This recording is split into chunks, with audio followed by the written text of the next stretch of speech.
With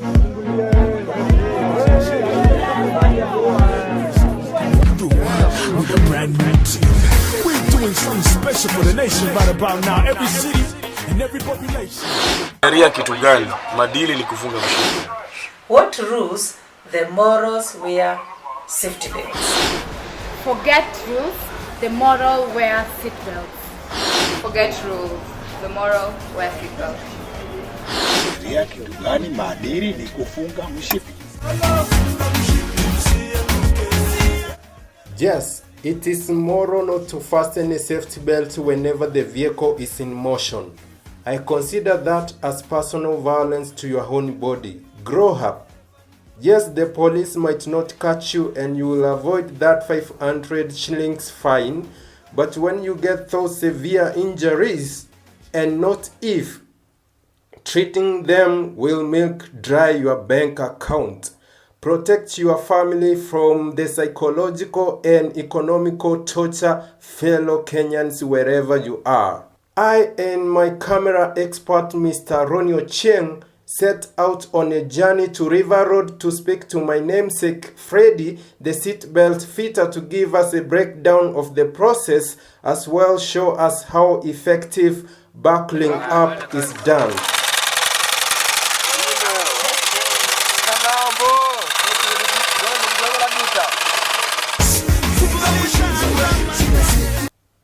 After he has demonstrated how to step on his sewing machine, he leads us into this 14-seater where we shall have a glance on his fitting skills. First, let's see how belts are supposed to be adjusted. Okay. Yeah. Ya press. Ukiingiza, naingiza hivyo. Tutakufunga. Sasa umefunga. Ki-adjust. Hii ndio nini ya ku-adjust. Utaka kushika vizuri, adjust. Je hivi. Hiyo size yako ya kujifunga. Yeah. Sasa kutaka kushuka kwa stage pale unataka kushuka, unaifinya. Your buckle inatoka. Please, PSV owners, respect our lives and get us safety belts which are not faulty. If they are torn, replace them ASAP. Tumefixia vile tumeona gari, vile tumefix, vile tumefanya process. Yeah. Vile hii ni mtindo pia imekuja na ni sawa. Hali kadhalika kuna miundo ile ya gari ndogo. Unaweza ifunga kuanzia huko juu bila kushika kuja kienda huko bega kiuno na kiuno. Yeah. Mshipi kadhalika ikiharibika hatuwezi fanya hiyo repair. Inabidi tununue nyingine. Unang'oa kabisa kila kitu. Sasa hiyo bei ni kama inachangia watu wakuji sana. Bei ni tofauti. Kuna hii ya juu, mshipi ya juu, bei yake iko juu kuliko hii ya chini. Yeah. So bei ikiwa juu hiyo mshipi ni mzuri. Ikiwa chini ni iko mbaya. I have secretly collected samples of faulty seat belts whenever I travel, as you can see in these pictures. But there are two pics with nice designs I must recommend. This other one is just static. It cannot be adjusted to fit commuters. Ama mimi ndiye nimekonda sana. Najua kuhusu airbags. Najua. Na kuna mtu anakuja ashaikuja ukamwekea airbags. Airbags nishaweka sana. This is how airbag fitted seatbelts look like. We were in the process of getting the NTSA Road Safety Director speak to us, but on the fateful week the interview was to take place, he or she resigned. The director would have confirmed that the motive behind this rule is ensuring the safety of commuters and not siphoning money from them. By the virtue of getting a visitor's pass from the reception desk means your name gets into NTSA's system. This means a free premium and game services subscription to the SMS number 22847 NTSA, whereby you receive direct messages. I have received a couple during 2019 Easter. The best quote I took home from the NTSA building was, God hates bribery, join him. Now that NTSA's interview failed, we said, why not traffic police to get a legal perspective? That's why we are here. This Mr. Ronnie Ocheng never disappoints.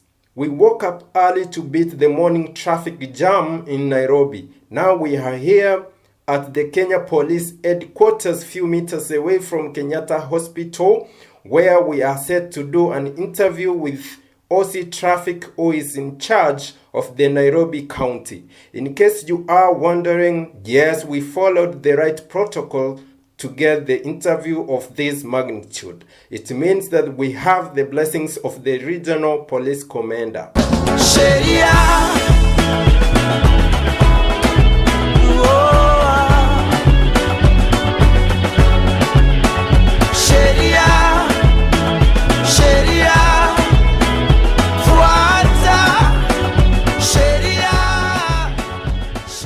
For your time, I understand you are very busy. I know your boss is in a meeting. Thank you for standing in on his behalf. Okay. Now we have questions for you. Okay. I have not seen an awareness campaign currently in our media. What I saw like 5 years ago was something close to that. It was done by Juni Gishuru of Citizen by then. It was called Roadhog, Okay. whereby people were being told to observe traffic rules. Now, do police right now have a similar awareness campaign for the public? Exactly. We normally do it on daily basis. This is a continuous exercise, Right. which is done in almost everywhere. Even when the police officers are doing their traffic checks, they are controlling traffic, they are still giving the awareness to the public. If at all you can arrest somebody and tell them that you are supposed to belt your safety belt, there's also an awareness. And also we normally do it in a build-up areas where we find so many people where they are walking, or even they are given lectures, or even barazas, and also along the pedestrian walk, where we normally call it zebra crossing. We also, in most of the places you find officers standing along those pedestrian walk, and they normally lecture the pedestrian when they are crossing or they are about to cross the road. Okay. Yeah, so to us, it is a continuous exercise, and it is also on daily basis. There is this sister body in the name of NTSA. Yes. How is your relationship in terms of sharing the intelligence and communication per se? Actually, NTSA and police are somehow one body. Okay. Because the relationship is very cordial, Okay. and they cannot do something when we are not informed. Okay. And even formulating policies, we normally do it together. Okay. Yeah. So I was feeling like if we increase the fine, by now if you don't buckle up, the fine is at 500. What if we make it 5,000? Do you think that can make commuters in Kenya to buckle up? No, you know those passengers who normally use the PSV vehicles, they are those who cannot afford private vehicles. You know that. Yeah. So in most cases, when we add up the fine, when the fine is increased, they will end up in prison. And in prison, the facilities are not adequate for all those people who are being taken there. So it is better the way it is, 500 shillings, because most of the people can afford it, and they can pay it in court and they'll be released, they'll be set free. But for 5,000, most of the people won't find it. It will bring chaos, and most of them will end up in prison. Okay, if you had one appeal to make to the public right now, what will that be? Your message to the public when it comes to buckling up. What will that be? About the belt. Yeah. it should be mandatory, and everybody should be made aware. We should have awareness, campaign awareness for every passenger when you enter in a PSV vehicle or also in a private vehicle. You should use those belts for your safety.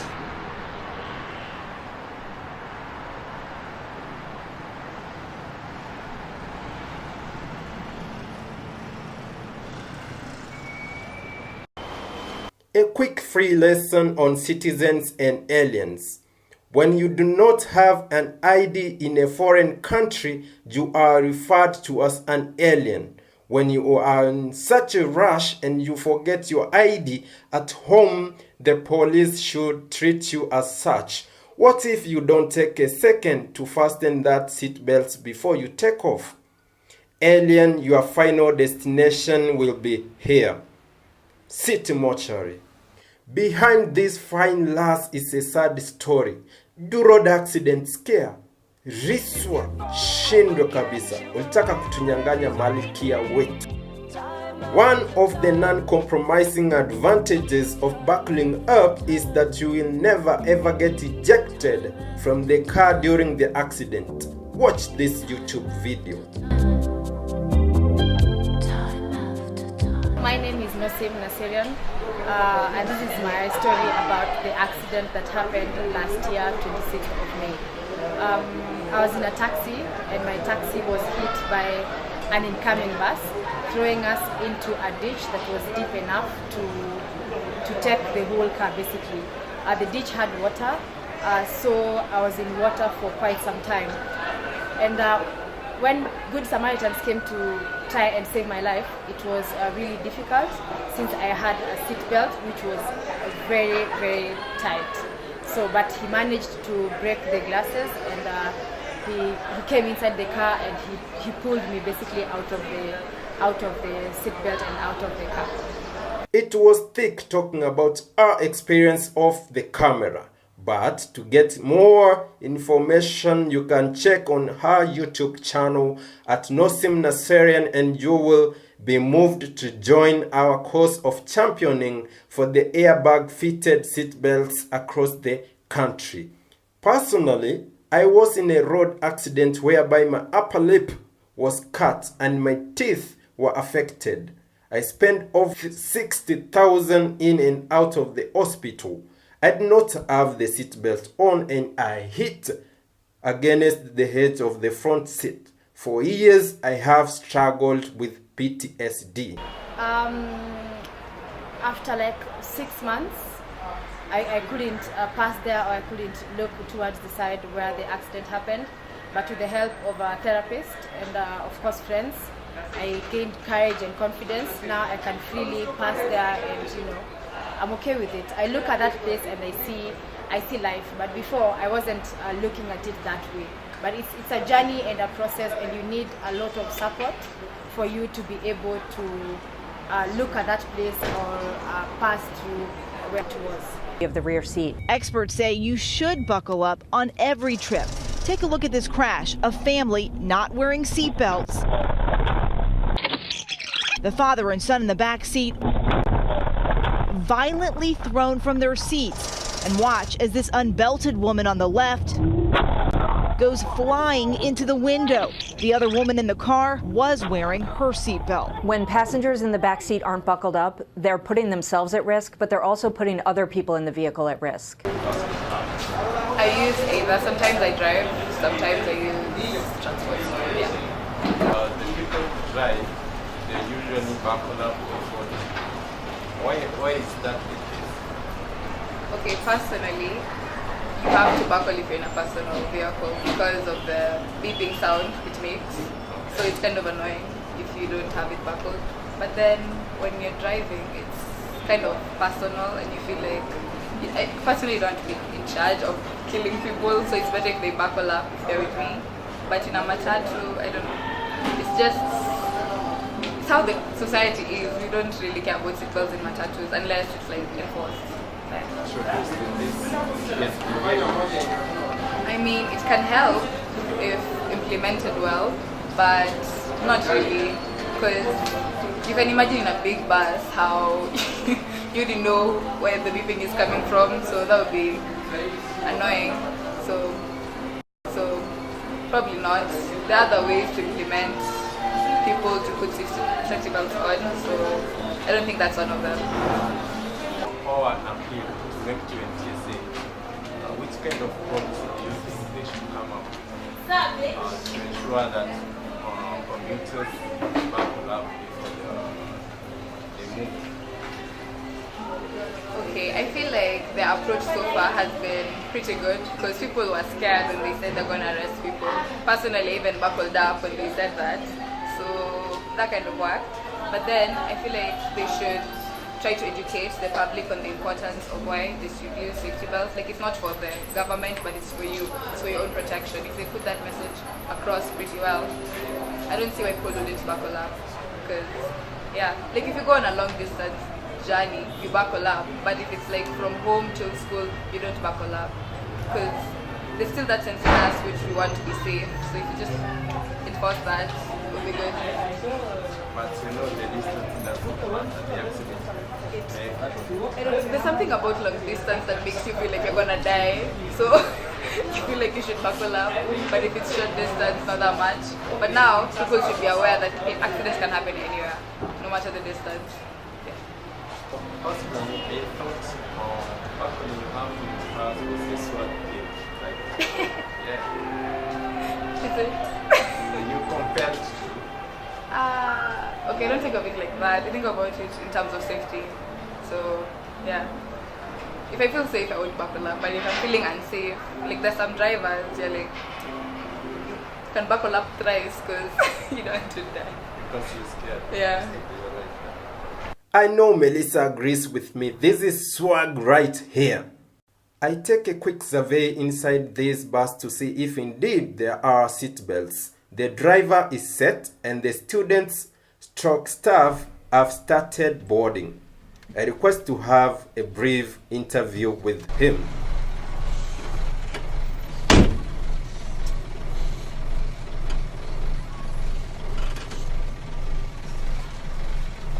Hii shule unaona wanafunzi wanafunga mishipi ndio watoke ama lazima wasukume na polisi?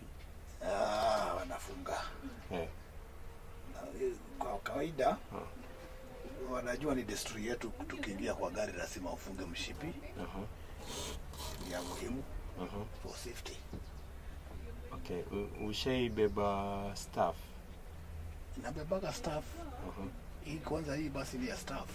Ni ya staff. Ni vile tu sasa student mwenye amebaki na anataka kuteremka lazima ajoin. Haya. Sasa naona kwa matatu zingine response ya conductor akiambia watu wafunge mshipi inakonga very good. Sasa siji kama yekwe sheria kila conductor kayanambia wasafiri wafunge mshipi itakuwa tachangia. Inaweza changia, lakini hata hivyo kwa nini ugoje mpaka uambiwe? Na unajua hata wewe ukishikwa kama hujafunga mshipi utakuwa fined. Sasa lakini mishipi you can waste the whole day. Sasa ile umepelekwa kotini juu ya mshipi. Alafu kuna ukipata accident kuna injuries na ziko which you can avoid kama umefunga mshipi juu. Sasa hiyo inaleta kwa sana ni kutofunga mshipi alafu unatupwa huku na huku. Kama unaweza imagine siku moja staff hajafunga mshipi alafu accident imefanyika. Sasa staff kama wote wameumia. Utaona, si unaona tunaweza funga hii shule kama itakuwa ni hasara kubwa sana. As this staff bus is set to take off to Athi River campus and let this incoming Kwetu bus taking students to Kwetu hostels park, I hope they stay moral and buckle up on their own. Like the driver has said, they do not need the conductor to remind them. This thing is contagious. Ukimwona mwenzako amevaa pia wewe vaa. Jameni, tuambukizane ugonjwa huu wa kufunga mishipi. Remember, avoiding the 500 bob fine is just peanuts compared to the amount you can save when you buckle up and avoid the severe injuries or instant deaths. Therefore, forget rules, be moral and wear your seatbelt always. To NTSA, please give us airbag fitted seatbelts in our vehicles. Do something.